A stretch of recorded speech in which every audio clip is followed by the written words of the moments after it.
그런데 역사하고 비슷한 것들이 있죠. 요새 팩션이라 그래요. 팩션. 이런 단어를 요새 이제 뭐 만들어 쓰는데, 팩션이라는 건 팩트 플러스 픽션이에요. 픽션은 뭐예요? 가짜죠. 공상이죠. 허구죠. 근데 팩트는 사실이에요. 팩션은 뭐예요?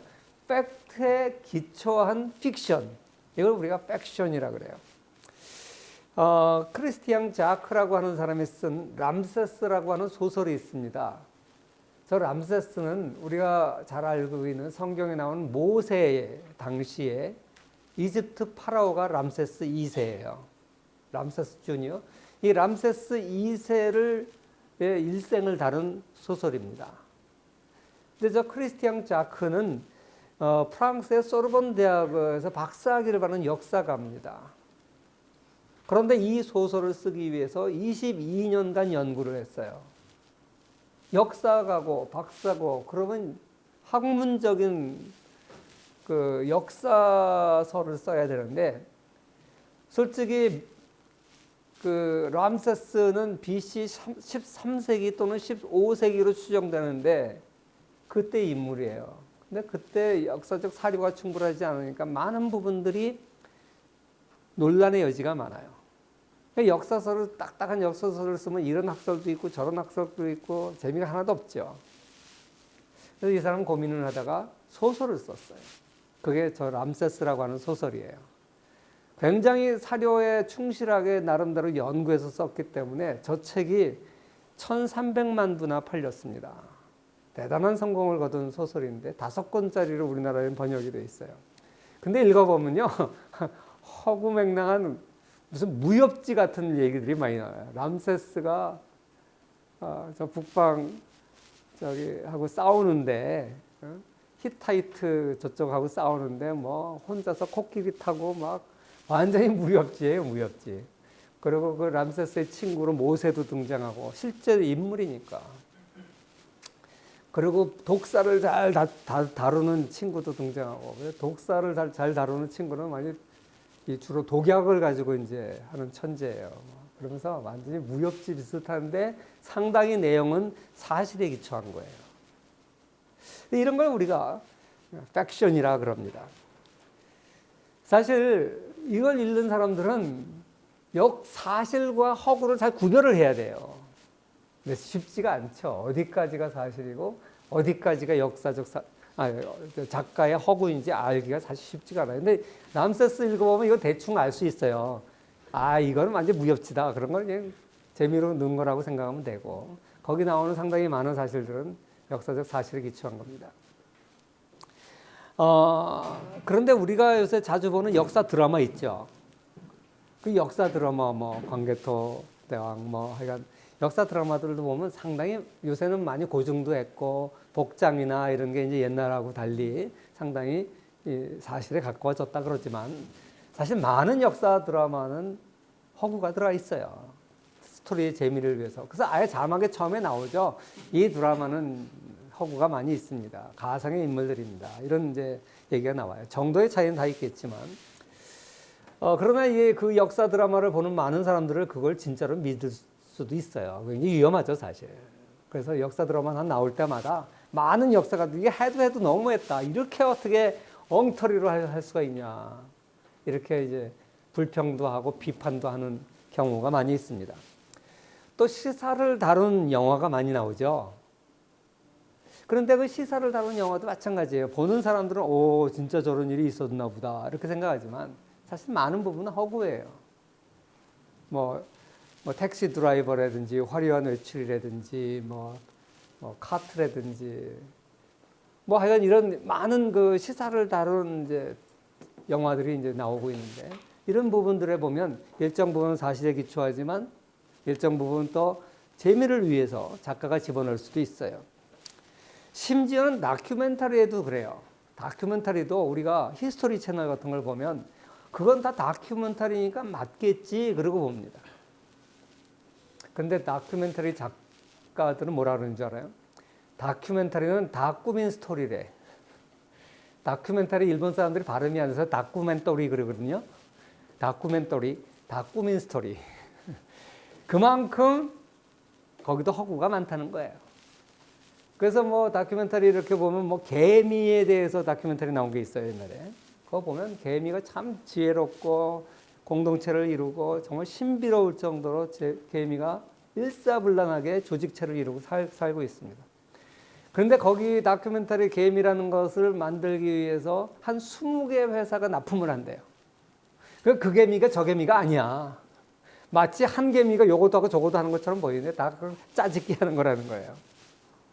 그래서 심지어 다큐멘터리는 굉장히 신뢰를 할 수 있는 팩트에 기초로 한 거라고 우리가 흔히 생각하는데 그렇지 않다는 거예요. 히스토리 채널에 나오는 역사 다큐멘터리를 보면 뭐 여러 학자들의 얘기도 하고 전문가들이 나와서 대담도 하고 막 그래요. 근데 그것도 뭐 하나 학설이지.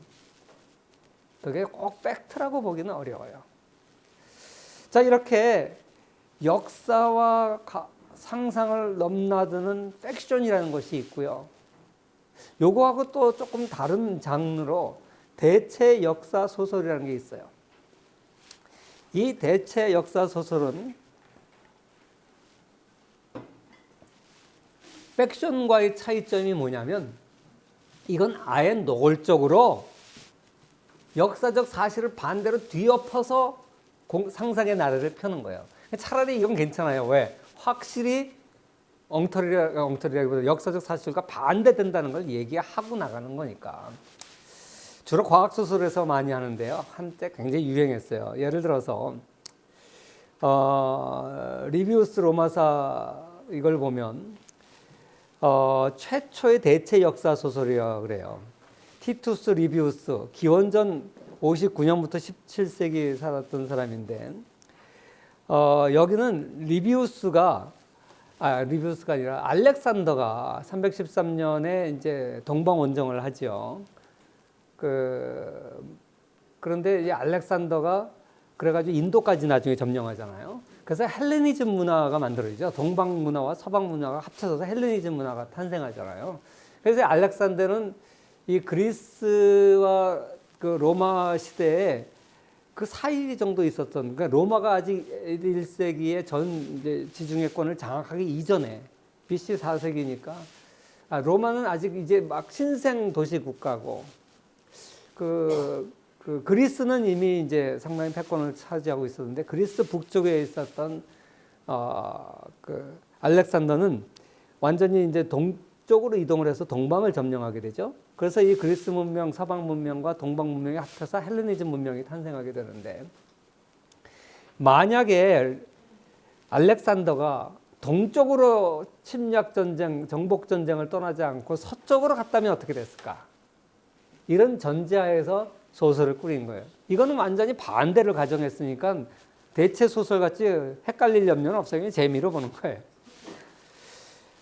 그리고 파반이라는 영화가 있는데 이거는 뭐냐면 엘리자베스 여왕, 엘리자베스 1세가 이제 스페인의 무적 함대를 물리치거든요. 엘리자베스 여왕 여러분 잘 아시죠? 영국 절대주의로 완성시킨 엘리자베스 여왕. 헨리 8세의 딸이죠. 천일의 앤의 그 딸입니다. 나중에 이제 그 시대를 다룰 때 우리 공부를 좀 할 텐데. 그런데 이때 엘리자베스 여왕 시대에 스페인이 이제 공격을 해오는데 스페인도 당시 무적 함대, 이슬람을 쳐부셨던 무적 함대가 쳐들어오는데 전 세계는 당시에 당연히 스페인이 영국보다 훨씬 강대국이었어요. 그래서 이길 줄 알았는데 오히려 스페인이 지죠.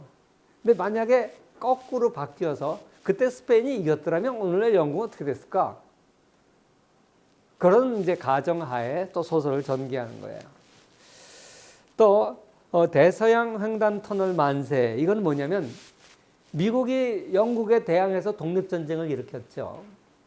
그래서 이겨서 이제 미국이 오늘날의 미국이 강대국이 탄생하게 됐는데 만약에 그때 영국한테 졌다면 어떻게 됐을까? 사실 질 가능성이 훨씬 높았어요. 영국은 세계 최강대국이었고 미국이 도저히 영국을 이길 수가 없어요.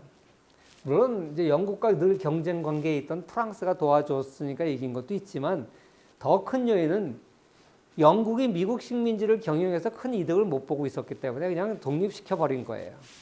근데 만약에 그때 영국이 미국을 독립시키지 않았더라면 어떻게 됐을까? 아마 대서양 횡단 터널을 만들었을 거다. 그래서 오늘날 영국이 어마어마한 강대국이 됐을 거다. 이런 상상을 할 수 있겠죠. 이런 것도 대체 소설이라 그래요. 남북전쟁에서 북군이 이기고 남군이 져서 미국 연방제가 유지된 거죠. 남군은 연방제를 반대하고 있었어요.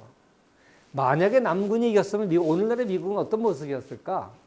50개의 주가 각자의 독립된 나라가 돼서 중남미처럼 수십 개의 나라가 있을지도 몰라요. 그렇겠죠? 그런 걸 상정하는 어떤 소설이에요. 뭐 이런 게 뭐 계속 내가 지금 보면 알겠지만 역사를 과거서부터 현대로 이제 오고 있어요. 2차 세계대전 때 미국이 일본을 굴복시켰습니다. 미국, 영국, 프랑스가 독일과 일본 연합군을 이제 이겼는데, 자, 만약에 2차 세계대전 당시에 미국이 패했으면 진주만을 공격하는 일본에 의해서 항공모함이 다 박살이 나고, 그래서 만약에 일본이 이겼더라면, 일본이 당시에 700만 군대를 가지고 있었어요. 태평양 전쟁 당시에. 어마어마한 숫자죠. 우리가 지금 60만 그런데 10배가 넘는 우리나라에 700만 대군을 가지고 있었습니다. 만약에 일본이 이겼더라면 그 후에 세계는 어떻게 됐을까? 이걸 상정해서 만든 영화인데, 자유여신상에 어떻게 돼 있어요? 독일 히틀러 같은 복장으로 돼 있고, 희한한 모습이죠. 뭐 이거 다 상상이에요, 상상. 우리나라에도 이런 대체 소설이 유명한 게 하나 있어요. 복고일 소설가가 쓴 비명을 찾아서라고 하는 대체 소설이 있습니다. 이게 영화로까지 됐어요. 혹시 여러분 본 사람이 있을지 모르겠어요. 2009년에 로스트 메모리즈라고 하는 영화로 상영이 돼서 상당히 재밌습니다. 나도 이거 봤는데 한번 볼만해요. 그냥 재미삼아서. 이 스토리는 뭐냐면 안중근이 이토 히로부미를 저격하는데 실패하는 거예요. 그래서 부상만 입고 살았어. 그럴 수도 있겠죠. 자, 그러면 어떻게 됐을까? 이제 이 소설가는 상상의 나라를 펴니다. 우리가 잘 알다시피 메이지 유신 당시에 메이지 핵심 멤버 중에서 다 사무라이 출신인데 유일한 문관 출신이 이토 히로부미, 이등방문이에요. 사실 온건파였어요. 정한론을 반대했었고, 그런데 사무라이들은 다 전쟁 나가서 죽어요. 사실 그래서 이등방문이 사실 귀족 출신도 아니고 양반 출신, 우리도 지금 양반 출신도 아닌 사람이에요. 아버지가 그 하사관에 시종을 냈으니까 절대 그 양반 출신도 아닌 사람이에요. 그랬던 이등방문이 메이지 유신 당시에 유일한 문관으로서 상당한 영향력을 발휘했고, 만약에 이등방문이 안 죽었으면 어땠을까? 복고일 소설가는 아마 온건파가 승리했을 거다. 일본의 그 내부에서. 그래서 이런 그 강경파의 반대를 하는 온건파 거두가 살아 있었더라면 일본이 적어도 만주사변까지는 일으켰을지 몰라도, 왜? 당시 만주엔 주인이 없었으니까. 중국은 장개석과 노택동이 경쟁하고 있었고 수많은 군벌들이 등장해서 싸우고 있었고 만주까지 신경 쓸 겨를이 없었고, 그러니까 만주 정도는 일본이 차지했겠지만 사실 조선도 총 한 방 안 쏘고 차지했잖아요. 그런데 태평양 전쟁까지 일으키는 무모한 짓은 안 했을 거다. 온건파가 있었으면. 그랬으면 이 동아시아 정세는 어떻게 됐을까? 그런 상상을 해볼 수 있겠죠. 재밌잖아요. 그래서 이 소설 영화를 보면 맨 처음에 등장할 때 어떤 배경으로 등장하면 일본, 조선, 만주는 한 나라예요. 태평양 전쟁이 안 일어났으니까. 그죠? 그렇게 가능하겠죠? 태평양 전쟁 안 했으면 일본하고 영국하고 또 일본하고 미국하고 등을 돌릴 일도 없어요. 당시에 일본은 영일 동맹을 맺고 러시아를 견제하는데 하나가 돼서 러일 전쟁을 할 때 사실 영국이 일본을 지원하고 있었어요. 러일 전쟁은 부동항을 찾아 남하하고 있는 러시아의 팽창 정책을 막기 위해서 영국이 일본을 대리적으로 쓴 거예요. 저 멀리 동쪽까지 우리 군대 가기 힘드니까 일본을 갖다 싸움 붙인 거죠. 그리고 미국하고 일본은 서로 카스트로테프트 조약을 맺어서 미국은 필리핀 차지하고 일본은 조선을 차지하고 밀약을 맺고 좋은 관계였어요. 태평양 전쟁이 일어나는 바람에 일본하고 미국하고 영국하고 원수가 된 거지. 만약에 안 그랬으면 일본이 미국하고 영국하고 등질 일도 없고. 그러면 2차 세계대전 끝나도 여전히 만주까지 일본 땅이 되는 거예요. 그러면 중국 본토는 어떻게 됐을까? 이거 상상의 나라이지만 모택동과 장개성은 여전히 거기서 싸우고 땅을 농갈라 가졌을 거다. 뭐 그래가지고 중국이 몇 개로 나눠지고 뭐 이런 상상을 하는 거예요. 이렇게 하면서 이런 배경화에서 소설 전개합니다. 재밌잖아요, 그냥 재미로. 그러니까 이건 대체 소설은 팩션하고 또 달라요. 처음부터 노골적으로 역사를 반대로 된다면 어떤 재밌는 일이 벌어질까? 이런 이제 얘기죠. 여기도 보면 타임머신 얘기도 나오고 뭐 과학 소설 같은 거예요.